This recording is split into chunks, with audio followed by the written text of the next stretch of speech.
I'm Cynthia for Artbeads Cafe and Cheri with me today. Hi Cheri. Hi. Thank you for coming. I'm My so pleasure. Excited about what you're going to show us today. Good. Cheri is the queen of the loom. With the queen of Halloween and Christmas. The reason is because she's so good at making loom, and I practice doing some design on loom, and I did the very simple one like everyone does. You start with the block and then you do the stripe, and then what? Right. You really don't know where to start and you don't know how to make design. So I really want to know, how do I make a pattern and then reproduce it on a loom? And Cheri's gonna talk about it today, so we're very excited about that. So we are not showing you how to set up a loom, the technique to do a loom. We have some great handy tip and video on the site that Cheri is showing. She did a great job showing us how to do this.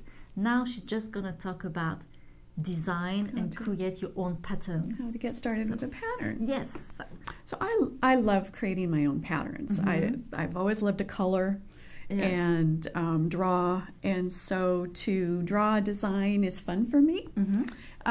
So you can create any kind of loomed piece using graph paper. Right. Each little square represents a bead, and then you can just color in the squares and create a pattern.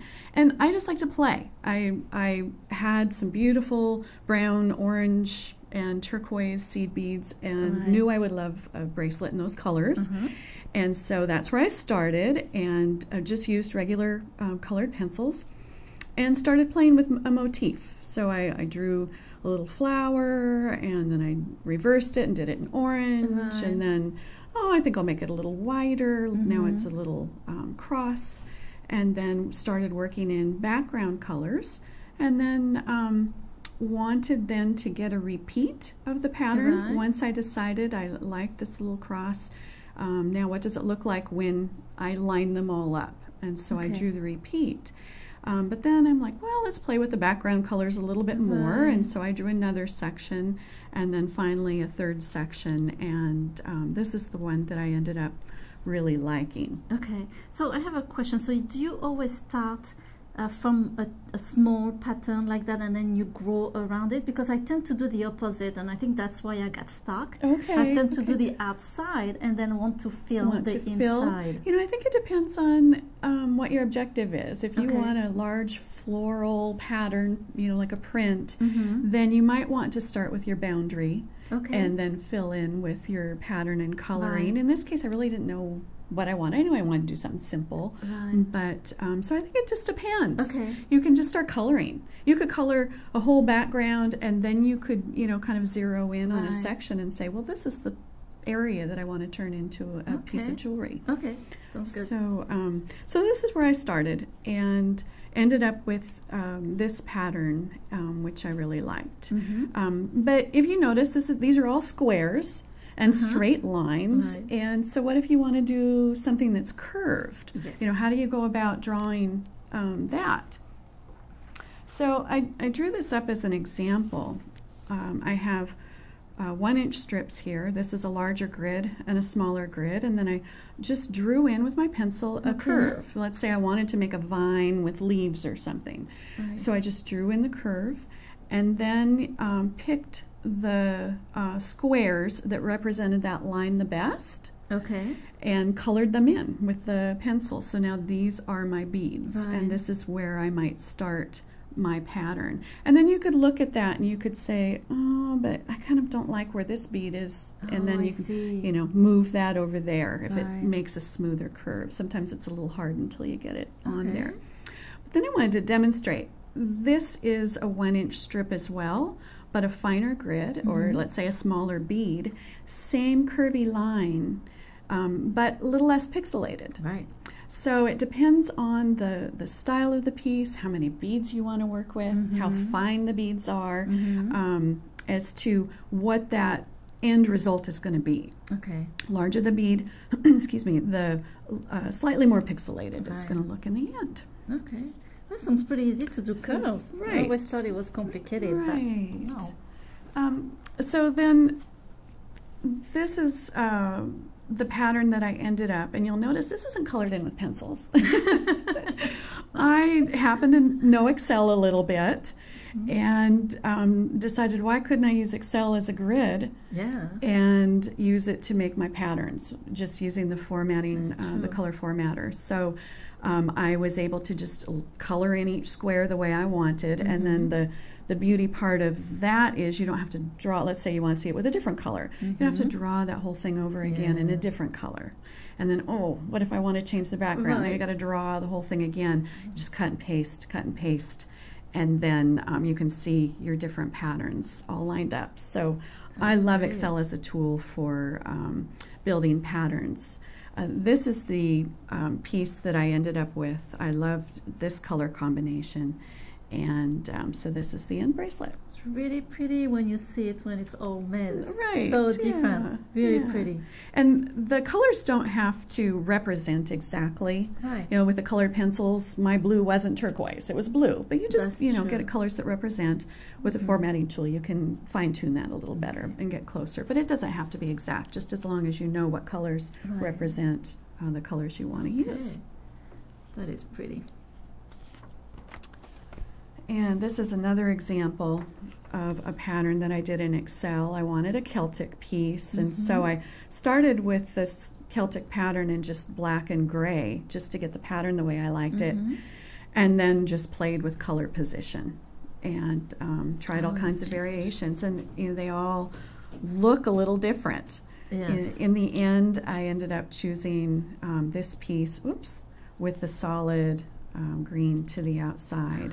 And so this is the blend that I use. This is the Pacific Kelp, which I love. I love that matte gold bead with that little bit of shiny silver. So it goes so well for your design. Yeah, it's really pretty. Love those colors. And so then I decided I wanted to do a piece with circles.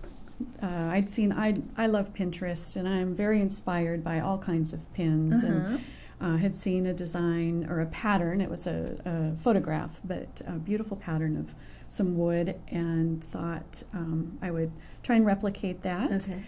And so first I set out to draw a circle in Excel, and decided, well, that's not really a circle. It's a little bit more of an oval.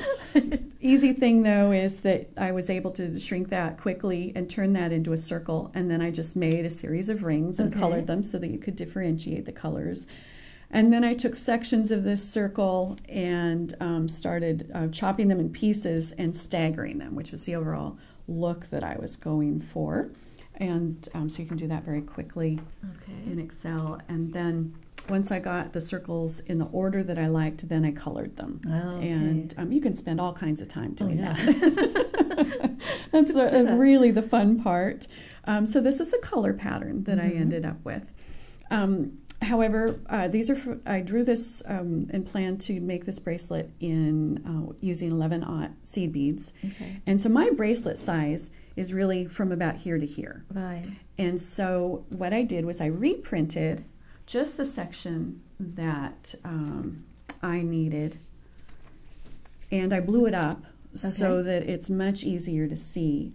And then I like to use a sticky note, and let's say this is the row that I'm working on. I'll just put the sticky note on top just so that I can see that row very cleanly.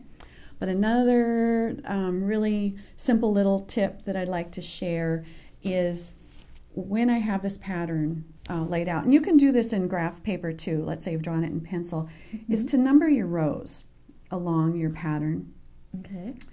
And to correspond with your pattern. And then I cut that off and taped it to a little piece of cardstock. And because one of the things you have to do is know how many of these little beads to add onto your needle. And this is row after row. So, how many green beads are there? Is that 7? Or are there 8? I'm not sure. So you can just line this little numbered ruler, let's say, up there and see the number that it represents and know how many beads. And then, okay, now I'm on to the red, slide it over, and that's how many beads I This is such a great idea. I love it. It's so simple, this little tool, and I just figured it out of necessity. It wasn't, you know, it's just, oh, this is going to take forever. Yeah. So how can I make that faster? So my little tip. Right. Yes, and this is the beautiful bracelet that you made. Yeah, this is the one in the end, and this is the 11-aught seed beads. But I want to show you a little what a difference makes. This is done on the Little Ricky. And these are the 15-aught seed beads. This is the same pattern, but finer beads. Right. And you can see that this pattern is a little more pixelated than this one. So the smaller the bead, the finer the line becomes. Right. And that's why people can make intricate patterns because they're using very small beads, very small, and really the more rows you have, the more room you have to spread that curve out too. So the wider the bracelet, it's easier to make curves, and it doesn't have to be a wide bracelet, but it gets easier when you have that space. Right. Okay. So so it's a lot of fun. I can see that. You can color, and it's so relaxing when you color, right? It really is. And then you make some beautiful patterns. And thank you so much, Cheri. This is great tips. Good. I love all the information and all your little tips that you have. I mean, it seems it's not as intimidating anymore. To design a pattern. And you say that you find your inspiration a lot on Pinterest, right? Who doesn't love Pinterest? And it could be a mosaic, it could be a painting, it could be whatever. Flowers in a garden somewhere, it can be anything. Right. So, and then just make it your own. That's what I love, is just making that design original. That's true. Yeah. Thank you so much. You're welcome. I'm so happy that we did this video. This is such great information, and I'm hoping that you had so much fun too, and get busy doing those designs. I mean, those are so great.